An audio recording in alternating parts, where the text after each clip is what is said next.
Hello students.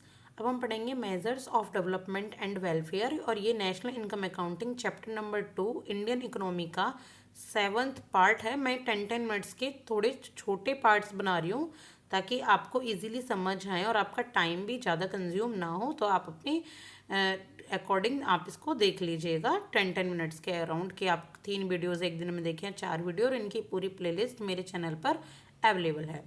तो measures of development and welfare, देखिए welfare का मतलब क्या होता है। किसी भी इकोनॉमी में या नॉन इकोनॉमिक जितने भी फैक्टर्स होते हैं उनमें वेलबींग कितनी है, यानी कि लोग सब सही तरीके से कैसे रह रहे हैं।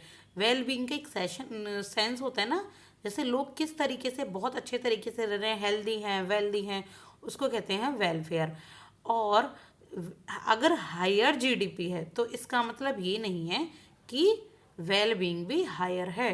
देखिए जीडीपी का हायर वेल बीइंग से मतलब ऐसे लगा जाता है कि अगर किसी भी कंट्री की जीडीपी हाई होगी, इकोनॉमिक ग्रोथ होगी, तो वेलफेयर भी ज़्यादा होगा। बल्कि ऐसा नहीं होता। इकोनॉमिक ग्रोथ से नहीं बल्कि इकोनॉमिक डेवलपमेंट से वेलफेयर ज़्यादा आता है।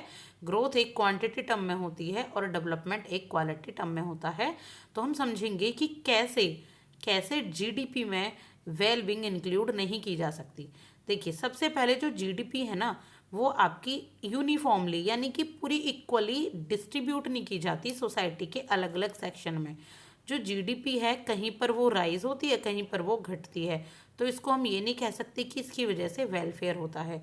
बहुत सारी इकोनॉमी में एक्टिविटीज़ इस टाइप की हैं जो मॉनिटरी टर्म्स में होती हैं, यानी कि मॉनिटरी टर्म्स में जिनको इंक्लूड नहीं किया जाता। देखिए हमारे पेरेंट्स, हमारी मदर हमारे लिए इतना वर्क करती हैं, तो उसको आपका मॉनिटरी टर्म्स में नहीं इंक्लूड किया जाता।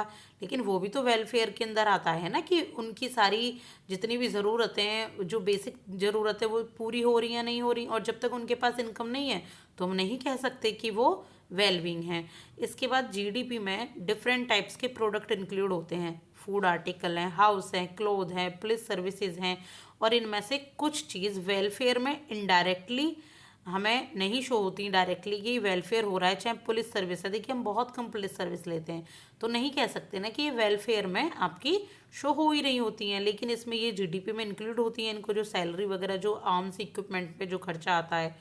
और इसके बाद जीडीपी में कुछ इंटेंजिबल वैल्यू भी नहीं इंक्लूड होती, जैसे लेज़र है, आराम करना, क्वालिटी ऑफ लाइफ, लाइफ में जो कोई अपनी क्वालिटी लाइफ कितने अच्छे तरीके से जी रहा है, तो वो भी इंक्लूड नहीं होती। और कुछ प्रोडक्ट ऐसे होते हैं जो जीडीपी में इंक्लूड होते हैं, जैसे लीकर है, आपके सिगरेट्स हैं, जो भी आपकी स्मोकिंग की चीज़ें हैं, लेकिन वो नेगेटिव होती हैं, वो वेलफेयर के लिए नहीं होती, तो ये जीडीपी में इंक्लूड नहीं होती। तो हम नहीं कह सकते कि जीडीपी से ही, हायर जीडीपी से ही हाई वेलबींग होती है। तो इस प्रकार से क्या क्या इंडिकेट होता है जो मेज़र करता है कि कोई भी सोसाइटी, कोई भी इकोनॉमी में वेलफेयर है, तो ये है सबसे पहले human development index, HDI, the most important index that. और इसको पब्लिश करता है यूनाइटेड नेशन डेवलपमेंट प्रोग्राम यानी कि UNDP। और इसकी जो डायमेंशन है, यानी कि क्या क्या चीज़ देखी जाती है HDI निकालने के लिए। लॉन्ग एंड हेल्दी लाइफ, यानी कि जो आप किसी बच्चे ने जन्म लिया है तो उसकी लाइफ एक्सपेक्टेंसी कितनी है। नॉलेज देखी जाती है कि मीन्स ईयर ऑफ स्कूलिंग और एक्सपेक्टेड ईयर्स ऑफ स्कूलिंग क्या क्या है, यानी कि जब आपने एडमिशन लिया है और जब आपने स्कूल छोड़ा है वो कितने सालों का है।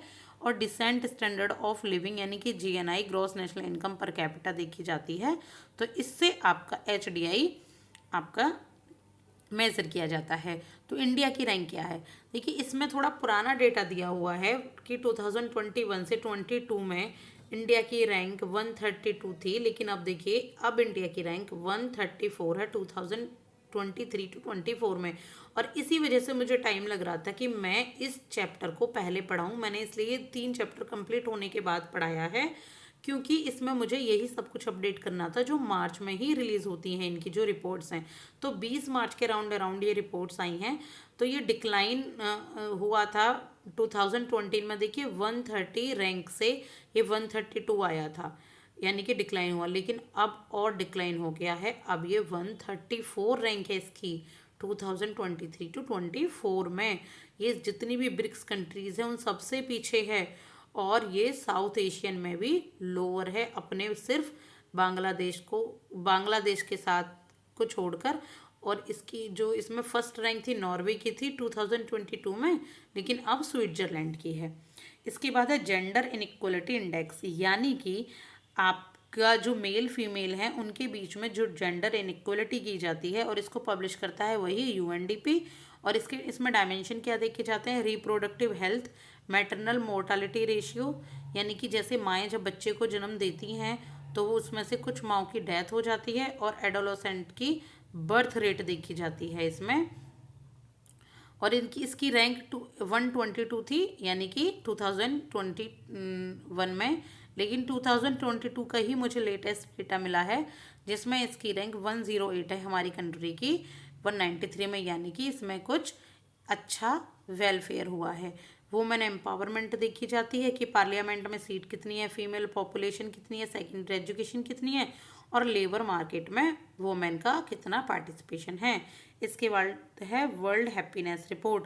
तो UN sustainable development solution network इसको निकालता है वर्ल्ड हैप्पीनेस रिपोर्ट को। बिल्कुल अभी अभी 20 मार्च को ही ये अपडेट हुई है।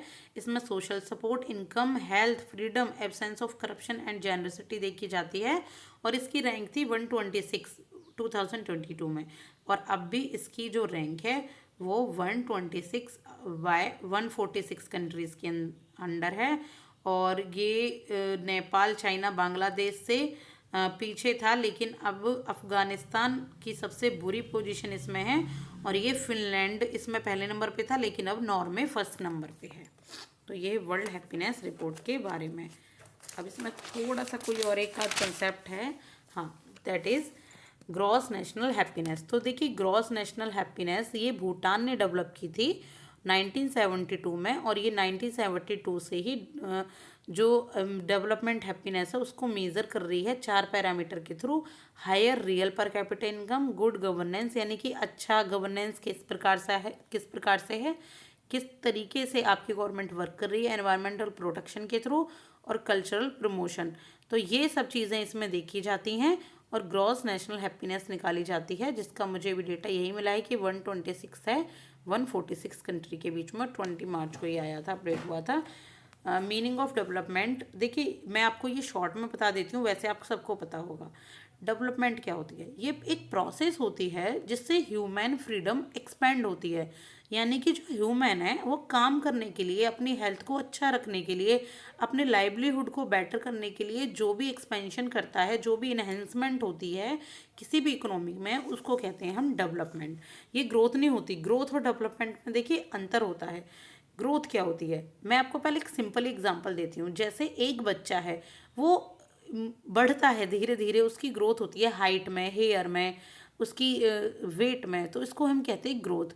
लेकिन डेवलपमेंट क्या होता है, हाइट, वेट, इन सब के साथ इंक्रीमेंट होते होते उसका जब माइंड भी डेवलप होता है, वो लिखना सीखता है, वो पढ़ना सीखता है, वो समझना सीखता है, वो बोलना सीखता है, इसको हम कहते हैं डेवलपमेंट। ये क्वांटिटेटिव और क्वालिटेटिव बोथ होती है। तो ऐसे ही इसमें होता है। ग्रोथ यूनिडायमेंशनली होती है यहाँ की, यानी कि सिर्फ इसमें मॉनिटरी एस्पेक्ट ही देखा जाता है कि कितनी इनकम किससे इंक्रीज होगी। अब देखिए इनकम इंक्रीज होने से ये तो मतलब नहीं है ना कि लोगों की स्टैंडर्ड लिविंग बढ़ जाती है या लोग क्वालिटी लाइफ जीना पसंद करते हैं। हो सकता है कि लोग आपके बर्गर, पिज़्ज़ा, फास्ट फूड पर ज़्यादा आ गए हो अगर इनकम बढ़ी हो, ना कि वो फ्रूट्स या ड्राई फ्रूट्स या अच्छा खाना कंज्यूम कर रहे हो। तो ये होती है आपकी ग्रोथ। डेवलपमेंट मल्टी डायमेंशनल होती है, इसमें standard of living, removal of poverty और हेल्थ और एजुकेशन में जो इम्प्रूवमेंट आता है वो भी देखा जाता है। ग्रोथ में सिर्फ क्वांटिटेटिव चेंज होते हैं और डेवलपमेंट में क्वालिटेटिव चेंज होते हैं। फोकस करती है इकोनॉमी पे और ये फोकस करती है प्योर, यानी कि आपके डेवलपमेंट पर। और ये आपकी इसमें आपका एक्सटर्नलिटीज़ नहीं कैप्चर होते, यानी कि जेंडर इक्वलिटी नहीं देखी जाती, एनवायरमेंटल इम्प्लीकेशंस क्या हो रहे हैं नहीं देखे जाते, लेकिन इसमें आपका ये प्रीरिक्विसाइट है ग्रोथ। इसमें ग्रोथ के साथ साथ डेवलपमेंट भी देखी जाती है। इसके बाद सस्टेनेबल डेवलपमेंट है। देखिए सस्टेनेबल डेवलपमेंट आपका एक मेन टॉपिक है। इस बुक में आपको जो आपके 17 गोल्स हैं वो नहीं दिए गए हैं, तो मैं आपको नेक्स्ट वीडियो में सस्टेनेबल डेवलपमेंट की इसकी सारी इंट्रोडक्शन के बाद 17 गोल भी आपके कंप्लीट करा देती हूँ। तो like and subscribe and please watch next videos. Thank you so much.